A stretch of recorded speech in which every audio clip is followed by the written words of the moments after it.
Good Friday.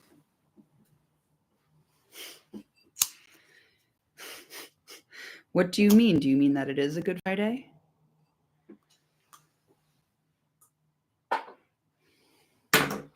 Do you wish me a Good Friday? Do you mean that it is a Good Friday whether I want it or not? Do you feel good on this Friday? Or is this a Friday to be good on? We're back. I went to London. Now I'm back. It's Friday. It's mid-afternoon. It is a bank holiday in the UK, though, so I don't feel quite so bad. Hello. What's up, my girl? Don't feel quite so bad about streaming at a mid-afternoon type of time. We're doing book 2. We're starting with Oh So Many Meetings. We did it. We're in here. Yeah, I don't know. I have so many meetings. I just can't make it to all of these meetings. So I'm going to get right into it. It's quite a long chapter. Get ready for plenty of elvish names and words that I cannot pronounce. We're going to get creative with the pronunciation this afternoon. Okay. I apologize if my voice is a little bit tired. I almost got trapped at London City Airport yesterday. My flight got canceled and I was on standby for the last flight out, and I got it, and I made it back, and I'm home. But I'm very tired.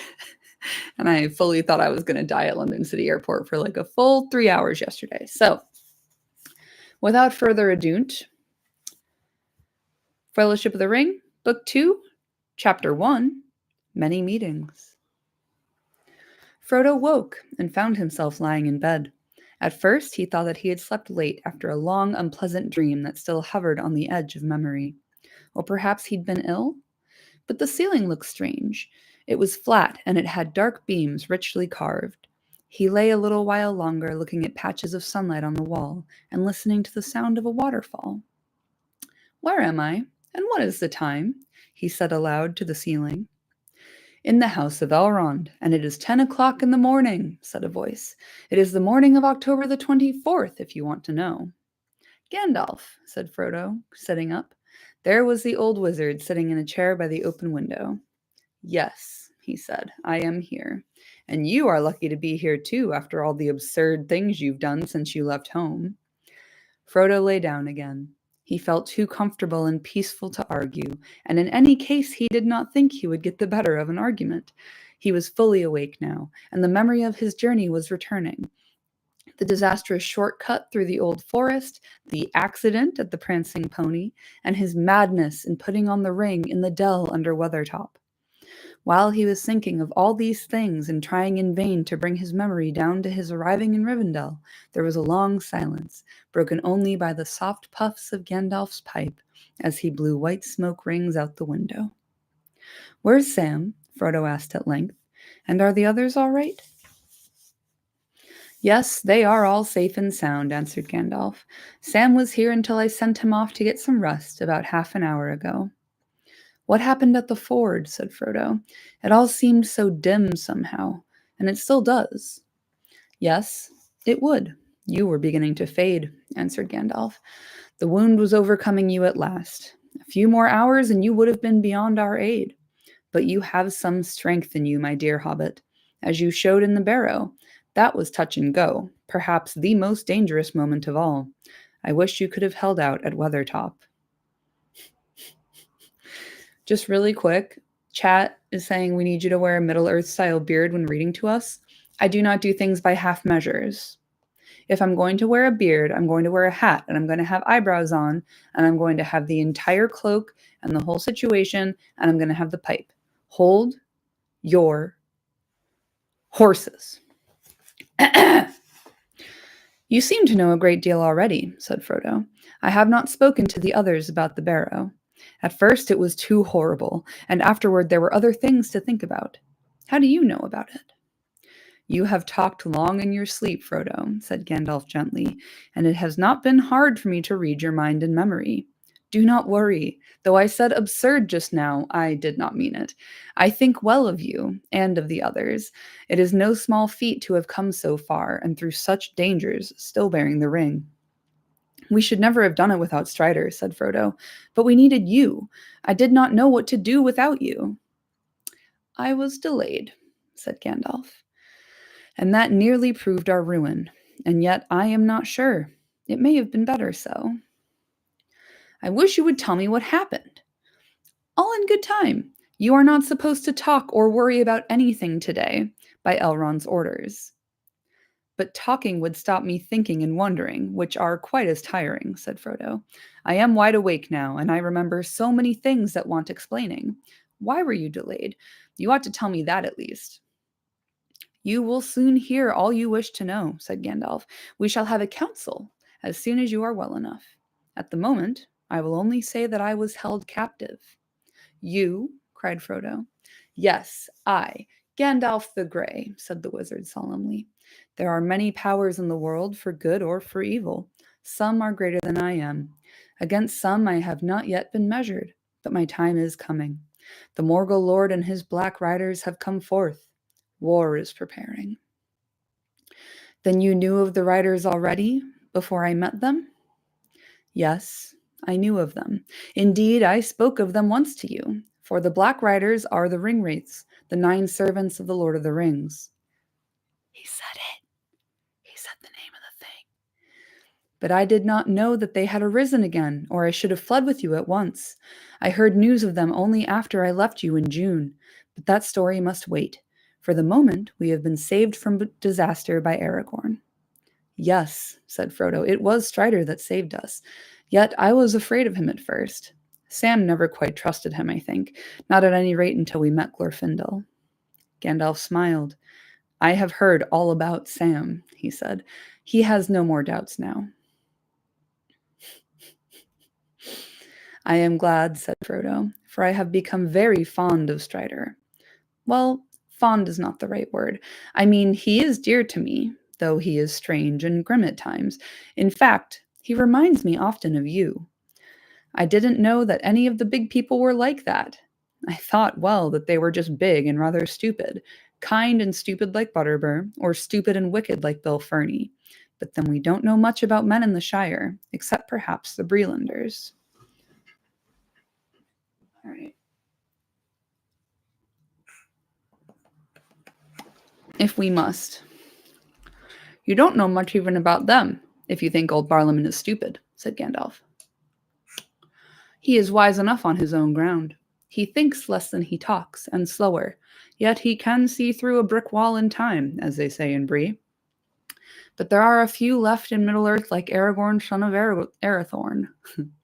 The race of the kings from over the sea is nearly at an end. It may be that this War of the Ring will be their last adventure. Do you really mean that Strider is one of the people of the old kings? Said Frodo in wonder. I thought they had all vanished long ago.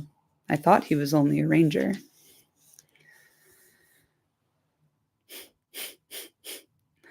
Hold on a second. Chat, if you're looking for any old Middle-earth beard, may I suggest a fake beard like the women horse riders who played the Eorlingas? Yes, very good. I want bad quality props of the quality of a mop head. Also very good.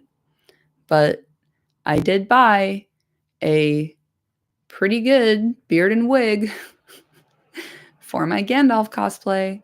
So again, if we're going to do it, we're really going to do it. And I did break this pipe trying to smoke weed out of it. So it is truly just a prop.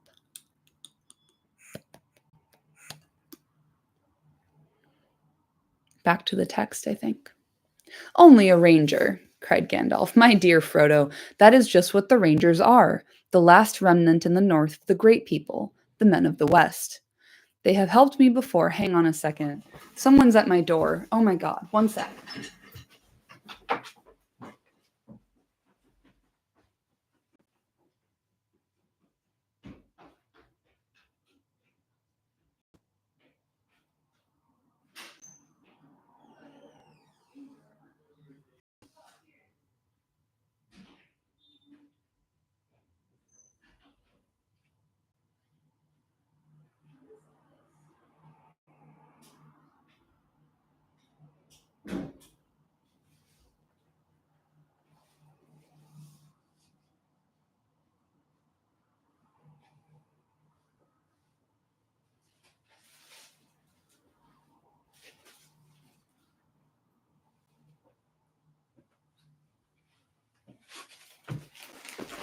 Hello. Postman came. This is what I get for trying to stream when I'm home alone. Okay. I'm gonna get back into it. Sorry, y'all. I think I did get some Middle Earth themed prints in the mail just now, though, so I'm very excited. Anyway.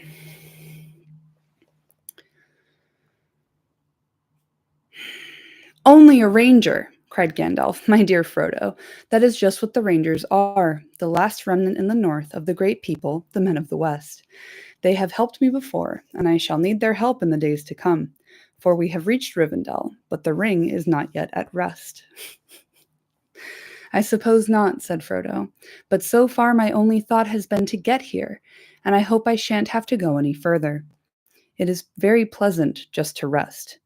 I've had a month of exile and adventure, and I find that has been as much as I want. He fell silent and shut his eyes. After a while, he spoke again. I've been reckoning, he said, and I can't bring the total up to October the 24th. It ought to be the 21st. We must have reached the ford by the 20th. You have talked and reckoned more than is good for you, said Gandalf. How do the side and shoulder feel now? I don't know, Frodo answered. They don't feel at all, which is an improvement, but, he made an effort, I can move my arm again a little. Yes, it is coming back to life. It is not cold, he added, touching his left hand with his right. Good, said Gandalf. It is mending fast. You will soon be sound again. Elrond has cured you. He has tended you for days, ever since you were brought in. Days? Said Frodo. Well, 4 nights and 3 days to be exact. The elves brought you from the ford on the night of the 20th, and that is where you lost count. We've been terribly anxious, and Sam has hardly left your side, day or night, except to run messages. Elrond is a master of healing, but the weapons of our enemy are deadly. To tell you the truth, I had very little hope, for I suspected that there was some fragment of the blade still in the closed wound, but it could not be found until last night. Then Elrond removed a splinter. It was deeply buried, and it was working inwards. Frodo shuddered, remembering the cruel knife with notched blade that had vanished in Strider's hands. Don't be alarmed, said Gandalf. It is gone now. It has been melted, and it seems that hobbits fade very reluctantly. I have known strong warriors of the big people who would quickly have been overcome by that splinter, which you bore for 17 days. Side note, that's fucking insane. Like over 2 weeks. He was just chilling, talking about trolls. My boy. What would they have done to me? Said Frodo. What were the riders trying to do? They tried to pierce your heart with a Morgul knife, which remains in the wound. If they had succeeded, you would have become like they are, only weaker and under their command. You would have become a wraith under the dominion of the Dark Lord, and he would have tormented you for trying to keep his ring, if any greater torment were possible than being robbed of it and seeing it on his hand. Thank goodness I did not realize the horrible danger, said Frodo faintly. I was mortally afraid, of course, but if I had known more, I should not have dared to even move. It is a marvel that I escaped. Yes, fortune or fate have helped you, said Gandalf, not to mention courage. For your heart was not touched, and only your shoulder was pierced, and that was because you resisted to the last. But it was a terribly narrow shave, so to speak. You were in gravest peril while you wore the ring, and then you were half in the Wraith world yourself, and they might have seized you. You could see them, and they could see you. I know, said Frodo. They were terrible to behold, but why could we see all their horses? Because they are real horses, just as the black robes are real robes that they wear to give shape to their nothingness when they have dealings with the living. Then why do these black horses endure such riders? All other animals are terrified when they draw near, even the elf horse of Glorfindel. The dogs howl and the geese scream at them. Because these horses are born and bred to the service of the Dark Lord in Mordor. Not all his servants and chattels are wraiths. There are orcs and trolls, there are wargs and werewolves, and there have been and still are many men, warriors and kings that walk alive under the sun and yet are under his sway. And their number is growing daily. What about Rivendell and the elves? Is Rivendell safe? Yes, at present, until all else is conquered. The elves may fear the Dark Lord, and they may fly before him, but never again will they listen to him or serve him. And here in Rivendell there live still some of his chief foes, the elven-wise lords of the Eldar from beyond the furthest seas. They do not fear the ring-wraiths, for those who have dwelt in the Blessed Realm live at once in both worlds, and against both the seen and unseen they have great power. I thought that I saw a white figure that shone and did not grow dim like the others. Was that Glorfindel then? Yes. You saw him for a moment as he is upon the other side, one of the mighty of the firstborn. He is an elf lord of a house of princes. Indeed, there is a power in Rivendell to withstand the might of Mordor for a while, and elsewhere other powers still dwell. There is power, too, of another kind in the Shire, but all such places will soon become islands under siege if things go on as they are going. The Dark Lord is putting forth all his strength. Still, he said, standing suddenly up and sticking out his chin, while his beard went stiff and straight like bristling wire, we must keep up our courage. You will soon be well, if I do not talk you to death. You are in Rivendell, and you need not worry about anything for the present. I haven't any courage to keep up, said Frodo, but I am not worried at the moment. Just give me news of my friends, and tell me the end of the affair at the ford, as I keep on asking, and I shall be content for the present. After that, I shall have another sleep, I think, but I shan't be able to close my eyes until you finish the story for me. Gandalf moved his chair to the bedside and took a good look at Frodo. The color had come back to his face, and his eyes were clear and fully awake and aware. He was smiling, and there seemed to be little wrong with him. But to the wizard's eye there was a faint change, just a hint, as it were, of transparency about him, and especially about the left hand that lay outside upon the coverlet. Still, that must be expected, said Gandalf to himself. He is not half through yet, and to what he will come in the end not even Elrond can foretell. Not to evil, I think. He may become like a glass filled with a clear light for eyes to see that can. You look splendid, he said aloud. Shady bitch. I will risk a brief tale without consulting Elrond, but quite brief, mind you, and then you must sleep again. This is what happened, as far as I can gather. The riders made straight for you as soon as you fled. They did not need the guidance of their horses any longer. You had become visible to them, being already on the threshold of their world. And also the ring drew them. Your friends sprang aside, off the road, or they would have been ridden down. They knew that nothing could save you if the white horse couldn't. The riders were too swift to overtake and too many to oppose.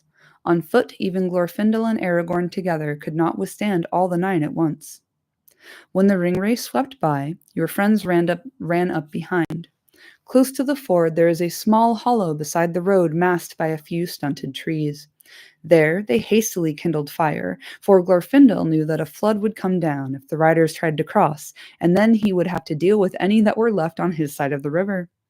The moment the flood appeared, he rushed out, followed by Aragorn and the others with flaming brands. Caught between fire and water, and seeing an elf lord revealed in his wrath, they were dismayed, and their horses were stricken with madness.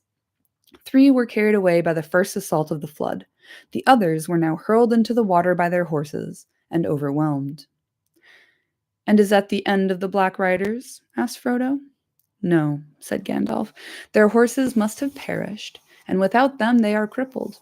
But the ringwraiths themselves cannot be so easily destroyed. However, there is nothing more to fear from them at present. Your friends crossed after the flood had passed, and they found you lying on your face at the top of the bank, with a broken sword under you. The horse was standing guard beside you. You were pale and cold, and they feared that you were dead, or worse. Elrond's folk met them, carrying you slowly towards Rivendell. Who made the flood? Asked Frodo. Elrond commanded it, answered Gandalf. The river of this valley is under his power, and it will rise in anger when he has great need to bar the ford. As soon as the captain of the ring race rode into the water, the flood was released. If I may say so, I added a few touches of my own. You may not have noticed, but some of the waves took the form of great white horses with shining white riders, and there were many rolling and grinding boulders. For a moment, I was afraid that we had let loose too fierce a wrath, and the flood would get out of hand and wash you all away. There is great vigor in the waters that come down from the snows of the misty mountains. Gandalf is so dramatic. I love I love how he's like, yeah, Elrond will do that with the water, but like, did you notice that they kind of look like horses and rocks a little bit? Like, did you notice that? I love it. Yes, it all comes back to me now, said Frodo. The tremendous roaring. I thought I was drowning, with my friends and enemies and all. But now we're safe. Gandalf looked quickly at Frodo, but he'd shut his eyes. Yes, you are all safe for the present. Soon there will be feasting and merrymaking to celebrate the victory at the fort of Bruinen, and you will all be there in places of honor. Splendid, said Frodo. It is wonderful that Elrond and Glorfindel and such great lords, not to mention Strider, should take so much trouble and show me so much kindness. Good morning, Ron, and good Friday to you. It is a Friday to be good on.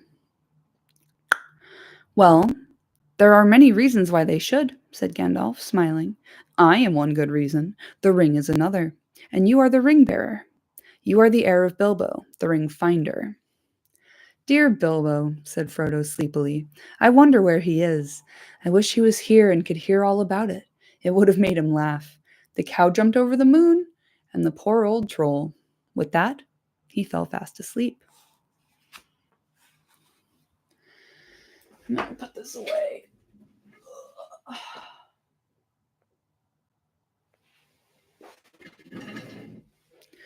Frodo was now safe in the last homely house east of the sea. That house was, as Bilbo had long ago reported, a perfect house, whether you like food or sleep or storytelling or singing, or just sitting and thinking best, or a pleasant mixture of them all. Merely to be there was a cure for weariness, fear, and sadness. As the evening drew on, Frodo woke up again, and he found that he no longer felt in need of rest or sleep, but had a mind for food and drink, and probably for singing and storytelling afterwards. He got out of bed and discovered that his arm was already nearly as useful again as it ever had been. He found laid ready clean garments of green cloth that fitted him excellently. Looking in a mirror, he was startled to see a much thinner reflection of himself than he remembered. It looked remarkably like the young nephew of Bilbo who used to go tramping with his uncle in the Shire, but the eyes looked out at him thoughtfully. Yes, you have seen a thing or two since you last peeped out of a looking-glass, he said to his reflection. But now for a merry meeting. He stretched out his arms and whistled a tune. At that moment, there was a knock on the door, and Sam came in. He ran to Frodo and took his left hand, awkwardly and shyly. He stroked it gently, and then he blushed and turned hastily away. Hello, Sam, said Frodo. It's warm, said Sam, meaning your hand, Mr. Frodo. It's felt so cold through the long nights. But glory and trumpets, he cried, turning round again with shining eyes and dancing on the floor. It's fine to see you up and yourself again, sir. Gandalf asked me to come and see if you were ready to come down, and I thought he was joking. Yeah, we love when Frodo and Sam hold hands in this house. I am ready, said Frodo. Let's go and look for the rest of the party. I can take you to them, sir, said Sam. It's a big house, this, and very peculiar. Always a bit more to discover, and no knowing what you'll find round a corner. And elves, sir, elves here and elves there, some like kings, terrible and splendid, and some as merry as children. And the music and the singing, not that I've had the time or the heart for much listening since we got here, but I'm getting to know some of the ways of the place. I know what you've been doing, Sam, said Frodo, taking his arm, but you shall be merry tonight and listen to your heart's content. Come on, guide me round the corners. Sam led him along several passages and down many steps and out into a high garden above the steep bank of the river. He found his friends sitting in a porch on the side of the house looking east. Shadows had fallen in the valley below, but there was still a light on the faces of the mountains far above. The air was warm. The sound of running and falling water was loud, and the evening was filled with a faint scent of trees and flowers, as if summer still lingered in Elrond's gardens. Hooray! Cried Pippin, springing up. Here is our noble cousin. Make way for Frodo, Lord of the Ring. Hush! Said Gandalf from the shadows at the back of the porch. Evil things do not come into this valley, but all the same we should not name them. The Lord of the Ring is not Frodo, but the master of the Dark Tower of Mordor, whose power is again stretching out over the world. We are sitting in a fortress. Outside, it is getting dark. Gandalf's been saying many cheerful things like that, said Pippin. He thinks I need keeping in order. But it seems impossible somehow to feel gloomy or depressed in this place. I feel I could sing if I knew the right song for the occasion. I feel like singing myself, laughed Frodo, though at the moment I feel more like eating and drinking. That will soon be cured, said Pippin. You've shown your usual cunning in getting up just in time for a meal. More than a meal, a feast, said Merry. As soon as Gandalf reported that you were recovered, the preparations began. He'd hardly finished speaking when they were summoned to the hall by the ringing of many bells. I need to drink some water.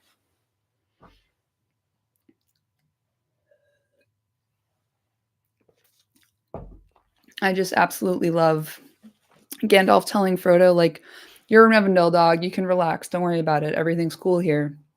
And then Pippin's like making jokes, and Gandalf's like, hey, stop that, this is very serious. It's so funny. Rules for thee, not for me. The hall of Elrond's house was filled with folk, elves for the most part, though there were a few guests of other sorts. Elrond, as was his custom, sat in a great chair at the end of the long table under the dais, and next to him, on the one side, sat Glorfindel. On the other side sat Gandalf. Frodo looked at them in wonder, for he had never before seen Elrond, of whom so many tales spoke, and as they sat upon his right hand and his left, Glorfindel and even Gandalf, whom he thought he knew so well, were revealed as lords of dignity and power. Gandalf was shorter in stature than the other two, but his long white hair, his sweeping silver beard, and his broad shoulders made him look like some wise king of ancient legend. In his aged face, under great snowy brows, his dark eyes were set like coals that could leap suddenly into fire. Glorfindel was tall and straight. His hair was of shining gold, his face fair and young and fearless and full of joy. His eyes were bright and keen, and his voice like music. On his brow sat wisdom, and in his hand was strength. Bars! Whew. The face of Elrond was ageless, neither old nor young, though in it was written the memory of many things both glad and sorrowful. His hair was dark as the shadows of twilight, and upon it was set a circlet of silver. His eyes were gray as a clear evening, and in them was a light like the light of stars. Venerable he seemed, as a king crowned with many winters, and yet hale as a tried warrior in the fullness of his strength. He was the Lord of Rivendell, and mighty among both elves and men. In the middle of the table, against the woven cloths upon the wall, there was a chair under a canopy, and there sat a lady fair to look upon, and so like was she in form of womanhood to Elrond that Frodo guessed that she was one of his close kindred. Young she was, and yet not so.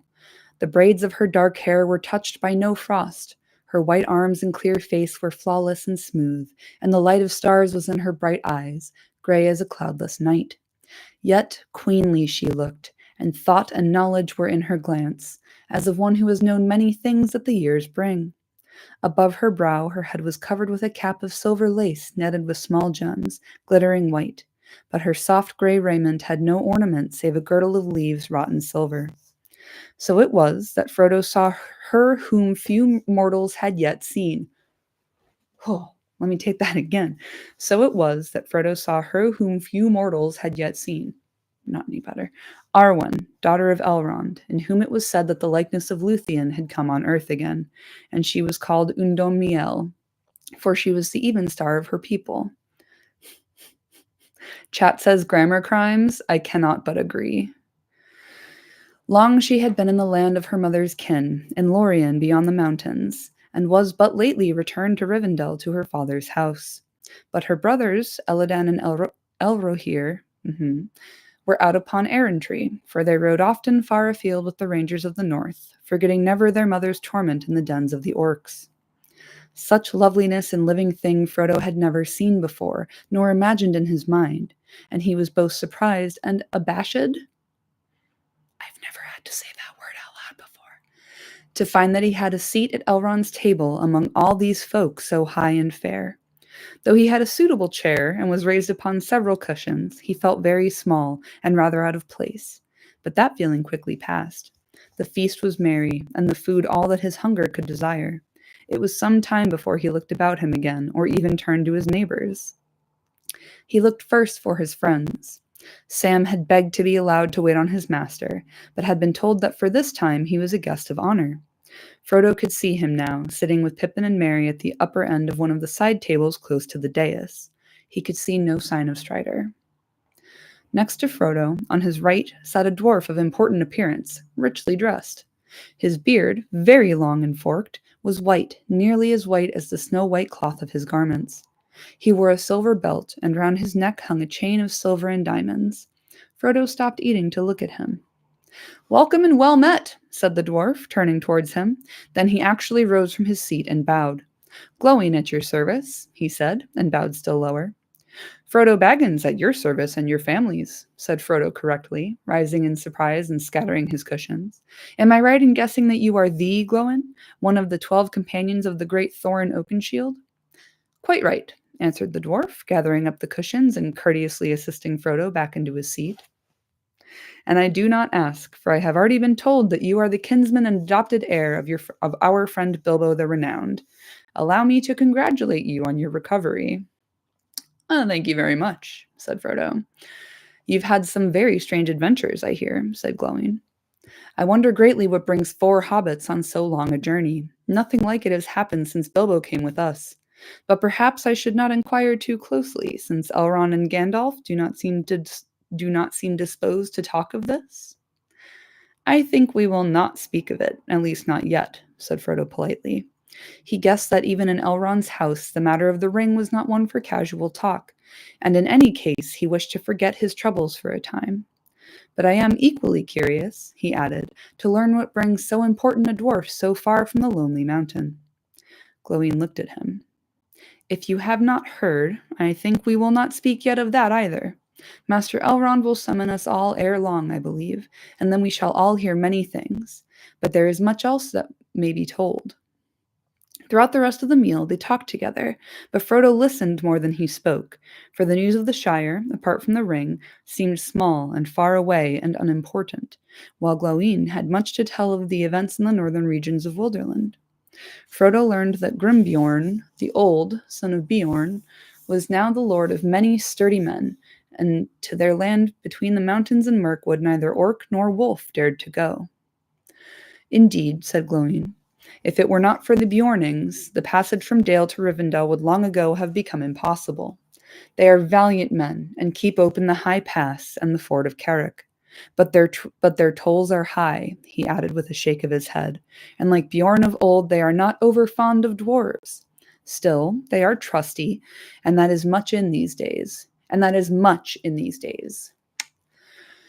Nowhere are there any men so friendly to us as the men of Dale. They are good folk, the Bardings. The grandson of Bard the Bowman rules them, Brand, son of Bane, son of Bard. He is a strong king, and his realm now reaches far south and east of Isgaroth." "And what of your own people?" asked Frodo.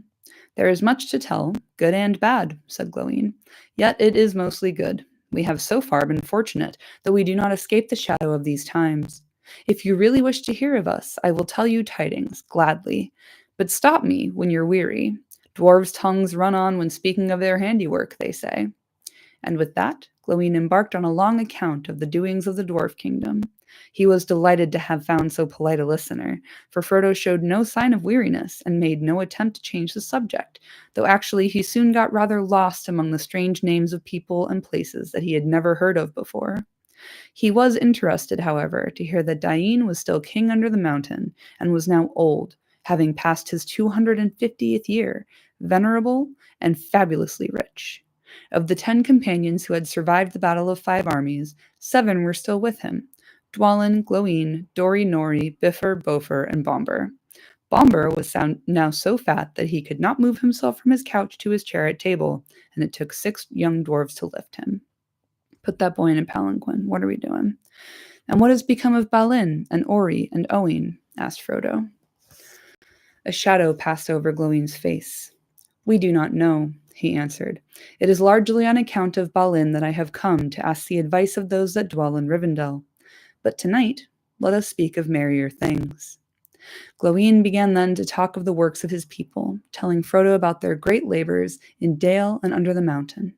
"We have done well," he said, "but in metalwork we cannot rival our fathers, many of whose secrets are lost. We make good armor and keen swords, but we cannot again make mail or blade to match those that were made before the dragon came. Only in mining and building have we surpassed the old days. You should see the waterways of Dale, Frodo, and the fountains and the pools. You should see the stone-paved roads of many colors, and the halls and cavernous streets under the earth with arches carved like trees, and the terraces and towers upon the mountain's sides. Then you would see that we have not been idle." "I will come and see them if ever I can," said Frodo. How surprised Bilbo would have been to see all the changes in the desolation of Smaug. Gloween looked at Frodo and smiled. "You were very fond of Bilbo, were you not?" he asked. "Yes," answered Frodo. "I would rather see him than all the towers and palaces in the world." At length the feast came to an end. Elrond and Arwen rose and went down the hall, and the company followed them in due order. The doors were thrown open, and they came across a wide passage and through other doors, and came into a further hall. In it were no tables, but a bright fire was burning in a great hearth between the carven pillars upon either side. Frodo found himself walking with Gandalf. "This is the Hall of Fire," said the wizard. "Here you will hear many songs and tales, if you can keep awake. But except on high days, it usually stands empty and quiet, and people come here who wish for peace and thought. There is always a fire here, all the year round, but there is little other light." As Elrond entered and went towards the seat prepared for him, elvish minstrels began to make sweet music. Slowly the hall filled, and Frodo looked with delight upon the many fair faces that were gathered together. The golden firelight played upon them and shimmered in their hair. Suddenly he noticed, not far from the further end of the fire, a small dark figure seated on a stool with his back propped up against a pillar. Beside him on the ground was a drinking cup and some bread. Frodo wondered whether he was ill, if people were ever ill in Rivendell, and had been unable to come to the feast.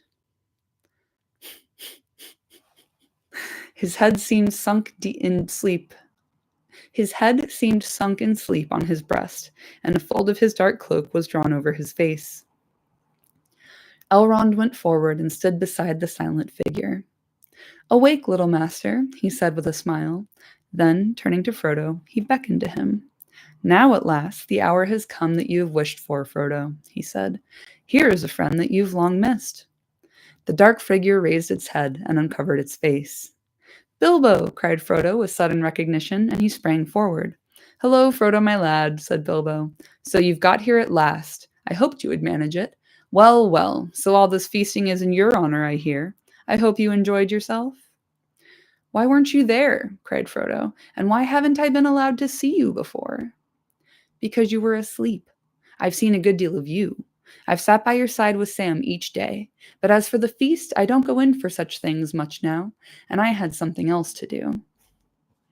Real quick, chat.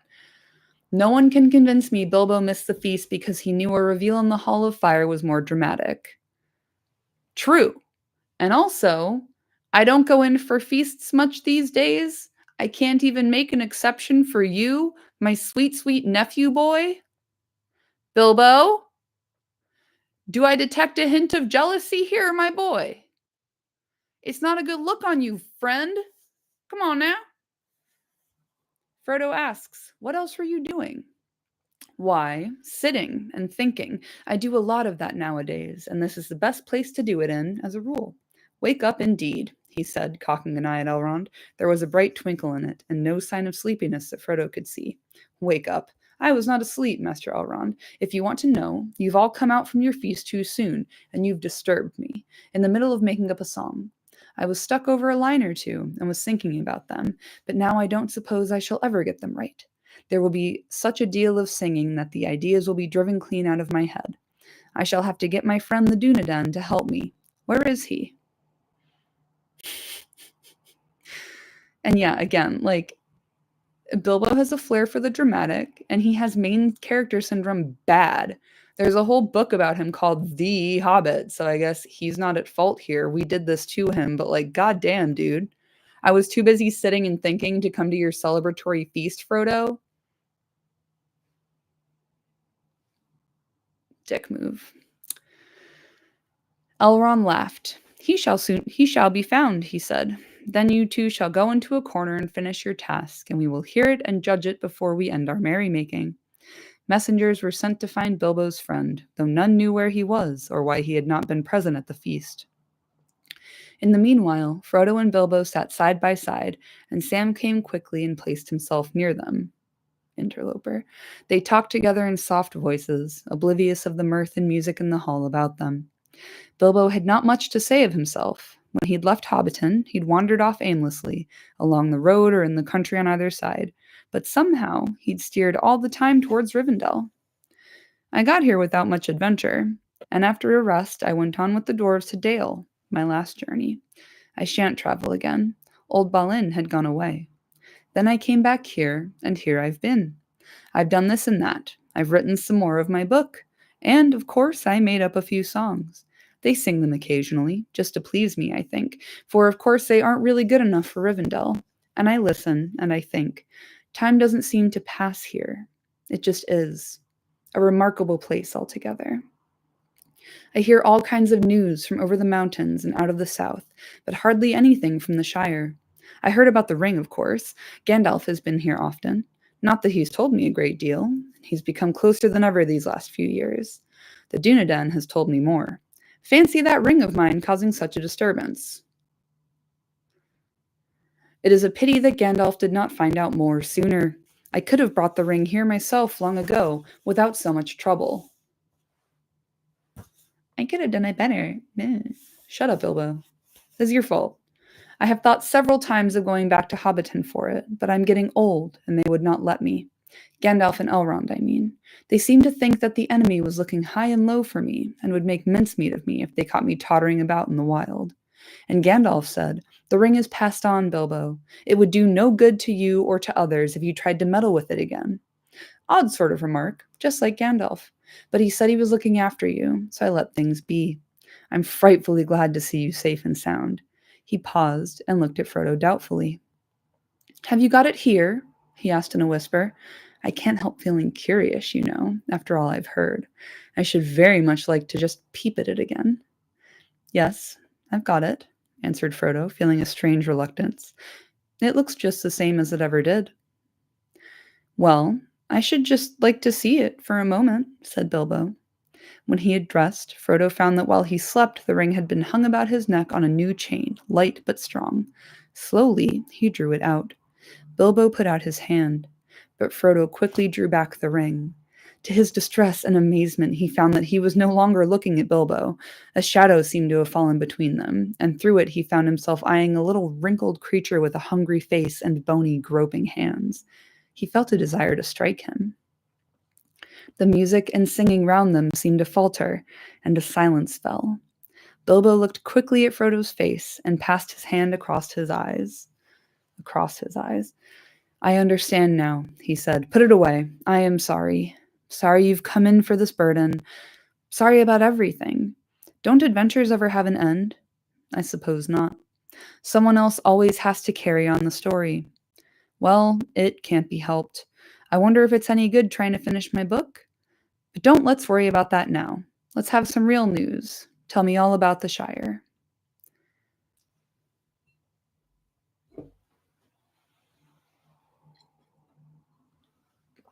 I'm being very harsh on Bilbo here, but he's my friend. We fuck around like that. Um, but yeah, it's the way that Bilbo is like, "I'm having a great time here in Rivendell. I've heard that the ring is kind of like, I don't know, leveled up in its power now. Can I look at it? And also, I wasn't gonna come to your feast, Frodo. Sorry. Like, it's giving your friend who like moved to the big city and doesn't have time for you anymore. I need Bilbo to relax." Frodo hid the ring away, and the shadow passed, leaving hardly a shred of memory. The light and music of Rivendell was about him again. Bilbo smiled and laughed happily. Every item of news from the Shire that Frodo could tell, aided and corrected now and again by Sam, was of the greatest interest to him, from the feeling of the least tree to the pranks of the smallest child in Hobbiton. They were so deep in the doings of the Four Farthings that they did not notice the arrival of a man clad in dark green cloth. For many minutes he stood looking down at them with a smile. Suddenly, Bilbo looked up. Ah, there you are at last, Dunedain, he cried. Strider, said Frodo. You seem to have a lot of names. Well, Strider is one that I haven't heard before anyway, said Bilbo. What do you call him that for? They call me that in Bree, said Strider, laughing, and that is how I was introduced to him. And why do you call him Dunedain? Asked Frodo. The Dunedain, said Bilbo. He is often called that here, but I thought you knew enough Elvish at least to know Dunedain, Man of the West, Númenorian. But this is not the time for lessons. He turned to Strider. Where have you been, my friend? Why weren't you at the feast? The Lady Arwen was there.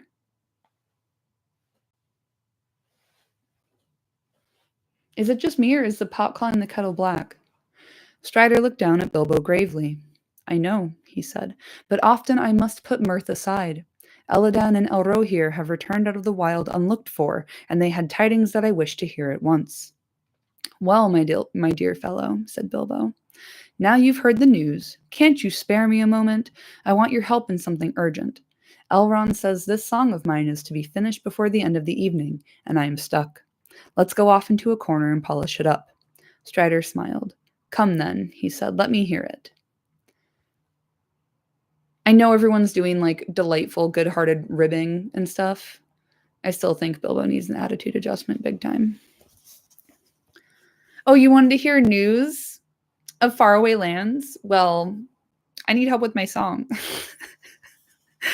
Little brat. I love Bilbo so much. Little shit.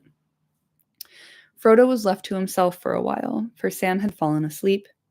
He was alone and felt rather forlorn, although all about him the folk of Rivendell were gathered. But those near him were silent, intent upon the music of the voices and the instruments, and they gave no heed to anything else. Frodo began to listen. At first, the beauty of the melodies and of the interwoven words in elven tongues, even though he understood them little, held him in a spell. And as soon as he began to attend to them, almost it seemed that the words took shape, and visions of far lands and bright things that he had never yet imagined opened out before him, and the fire-lit hall became like a golden mist above seas of foam that sighed upon the margins of the world. Then the enchantment became more and more dreamlike, until he felt that an endless river of swelling gold and silver was flowing over him, too multitudinous for its pattern to be comprehended.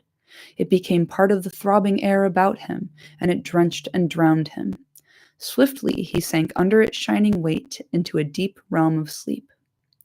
There he wandered long in a dream of music that turned into running water, and then suddenly into a voice.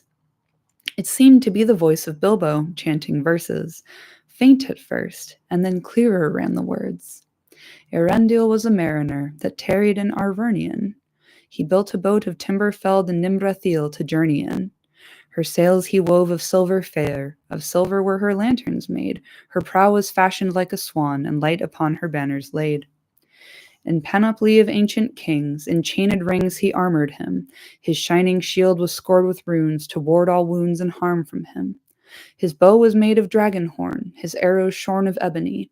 Of silver was his habergeon, his scabbard of chalcedony. His sword of steel was valiant, of adamant his helmet tall, an eagle plume upon his crest, upon his breast an emerald. Beneath the moon and under star, he wandered far from northern strands, bewildered on enchanted ways, beyond the days of mortal lands. From gnashing of the narrow ice where shadow lies on frozen hills, from nether heats and burning waste, he turned in haste, and roving still on starless waters far astray, at last he came to night of naught, and passed, and never sight he saw of shining shore nor light he sought.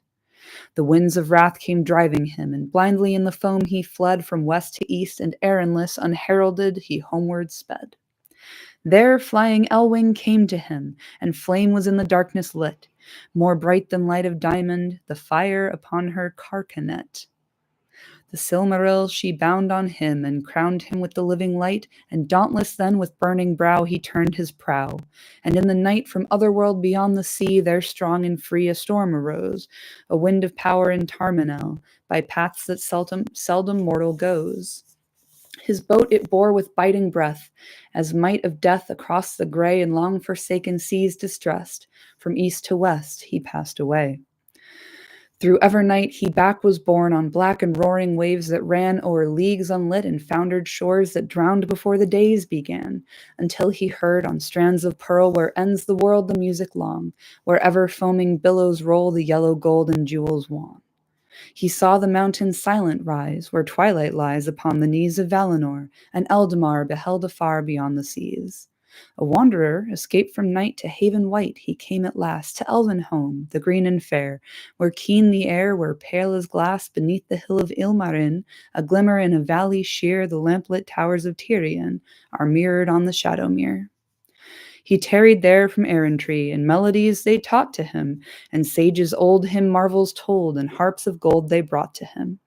They clothed him then in elven white, and 7 lights before him sent, as through the Calakirian, there we go, to hidden land forlorn he went. He came unto the timeless halls where shining fall the countless years and endless reigns the elder king in Ilmarin on mountain sheer. And words unheard were spoken then of folk, of men and elven ken, beyond the world where vision showed forbid to those that dwell therein. A ship then new they built for him, of mithril and of elven glass, with shining prow, no shaven oar nor sail she bore on silver mast. The Silmaril is lantern light and banner bright with living flame. To gleam thereon by Elbereth herself was set who thither came, and wings immortal made for him, and laid on him undying doom, to sail the shoreless skies and come behind the sun and light of moon. From ever even's lofty hills where softly silver fountains fall, his wings him bore, a wandering light, beyond the mighty mountain wall. From world's end then he turned away, and yearned again to find afar his home through shadows journeying, and burning as an island star. On high above the mists he came, a distant flame before the sun, a wonder ere the waking dawn, where gray the Norland waters run. And over Middle-earth he passed, and heard at last the weeping sore of women and of elden maids in elder days in years of yore. The weeping sore of women and of elven maids in elder days in years of yore. But on him mighty doom was laid, till moon should fade, an orbed star, to pass and tarry nevermore on hither shores where mortals are. For ever still a herald on an errand that should never rest, to bear his shining lamp afar, the Flammifer of Westerness. The chanting ceased. Frodo opened his eyes and saw that Bilbo was seated on his stool in a circle of listeners who were smiling and applauding. "Now we'd better have it again," said an elf. Bilbo got up and bowed. "I am flattered, Lindir," he said, "but it would be too tiring to repeat it all. Yeah, no shit." "Not too tiring for you," the elves answered, laughing. "You know you are never tired of reciting your own verses. But really, we cannot answer your question at one hearing." "What?" cried Bilbo. "You can't tell which parts were mine and which were the Dúnedain's?" "It is not easy for us to tell the difference between two mortals," said the elf. "Nonsense, Lindir," snorted Bilbo. "If you can't distinguish between a man and a hobbit, your judgment is poorer than I imagined. They're as different as peas and apples." "Maybe. To sheep, other sheep no doubt appear different," laughed Lindir, "or to shepherds. But mortals have not been our study. We have other business." "I won't argue with you," said Bilbo. "I am sleepy after so much music and singing. I'll leave you to guess, if you want to." He got up and came towards Frodo. "Well, that's over," he said in a low voice. "It went off better than I expected. I don't often get asked for a second hearing. What did you think of it?" "I am not going to try and guess," said Frodo, smiling. "You needn't," said Bilbo. "As a matter of fact, it was all mine, except that Aragorn insisted on my putting in a green stone. He seemed to think it important. I don't know why. Otherwise, he obviously thought the whole thing rather above my head, and he said that if I had the cheek to make verses about Erendil and the House of Elrond, it was my affair. I suppose he was right." "I don't know," said Frodo. "It seemed to me to fit somehow, though I can't explain. I was half asleep when you began, and it seemed to follow on from something that I was dreaming about. I didn't understand that it was really you speaking until near the end." "It is difficult to keep awake here until you get used to it," said Bilbo. "Not that hobbits would ever acquire quite the elvish appetite for music and poetry and tales. They seem to like them as much as food, or more. They will be going on for a long time yet. What do you say to slipping off for some more quiet talk?" "Can we?" said Frodo. "Of course. This is merrymaking, not business. Come and go as you like, as long as you don't make a noise." They got up and withdrew quietly into the shadows and made for the doors. Sam they left behind, fast asleep still with a smile on his face. Nerd. In spite of his delight in Bilbo's company, Frodo felt a tug of regret as they passed out of the Hall of Fire. Even as they stepped over the threshold, a single clear voice rose in song. Bear with me, fam. Elbareth Gilthoniel, Silivren Penna Miriel, O Menel Aglar Elenath, Nachered Palandiriel, O Galadremen Enorath, Fanuilios Lelinothon, Nefer. It's all vowels. Nefer, see Nef Eron. Girl. Frodo halted for a moment, looking back. Elrond was in his chair, and the fire was on his face like summer light upon the trees. Near him sat the Lady Arwen. To his surprise, Frodo saw that Aragorn stood beside her. His dark cloak was thrown back, and he seemed to be clad in elven mail, and a star shone upon his breast. They spoke together, and then suddenly it seemed to Frodo that Arwen turned towards him, and the light of her eyes fell on him from afar and pierced his heart. He stood still enchanted, while the sweet syllables of the elvish song fell like clear jewels of blended word and melody. "It is a song to Elbereth," said Bilbo. "They will sing that and other songs of the Blessed Realm many times tonight. Come on." He led Frodo back to his own little room. It opened onto the gardens and looked south across the ravine of the Bruinen. There they sat for some while, looking through the window at the bright stars above the steep-climbing woods and talking softly. They spoke no more of the small news of the Shire far away, nor of the dark shadows and perils that encompassed them, but of the fair things they had seen in the world together, of the elves, of the stars, of trees, and the gentle fall of the bright year in the woods. At last there came a knock on the door. "Begging your pardon," said Sam, putting in his head, "but I was just wondering if you'd be wanting anything." "And begging yours, Sam Gamgee," replied Bilbo. "I guess you mean that it is time your master went to bed." "Well, sir, there is a council early tomorrow, I hear, and he only got up today for the first time." "Quite right, Sam," laughed Bilbo. "You can trot off and tell Gandalf that he has gone to bed. Good night, Frodo. Bless me, but it has been good to see you again. There are no folk like hobbits after all for a real good talk. I'm getting very old, and I began to wonder if I should ever live to see your chapters of our story. Good night. I'll take a walk, I think, and look at the stars of Elbereth in the garden. Sleep well." And that's the end of that chapter. Next up, we get the Council of Elrond. So yeah, a really sweet little chapter. Bilbo's being a little bitch, but he also writes a lovely song about Rivendell the Mariner. I did my best. I'm so sorry. And I like how everyone's like the general tone of how folks interact in this book is like there's always a little bit of tongue-in-cheekiness. There's always a little bit of sarcasm and irony that guides people's interactions. But I do enjoy how when Frodo first wakes up, Gandalf's like trying to joke around with him, and then he kind of pulls it back a little bit, and then Bilbo's just like nothing but sass and attitude to the point that like when they're leaving the Hall of Fire, Frodo gets FOMO for a second. I just think it's very sweet. Nice little chapter, kind of catching us up with like the vibe of Rivendell. Like it's a long chapter. I'm tired now. But it's very pleasant and it's very peaceful. And I really appreciate the descriptions of Gandalf and Glorfindel on either side of Elrond, how elves look old but young at the same time. Arwen, her whole deal, very pleased that my girl is here now. And then plenty of singing and storytelling, as is the oral tradition of Middle-earth. So in an attempt to redeem myself, I'm going to recite the first 18 lines of the Canterbury Tales for no reason other than I like Middle English and I try to do it in Middle English, and I had to memorize this in my backgrounds of literature class in college, and it's still in my head forever. So maybe someday I'll replace it with some of Tolkien's poetry instead. But when that April, with his shore sota, the drought of March hath pierced to the rota, and bathed every vine, and switched the core of which vertu engendered is the floor. When Zephyrus ake with his sweeta breath, in spirit hath in every holt and hath the tonda croppas, and the younga sonna hath in the ram his half course Irona.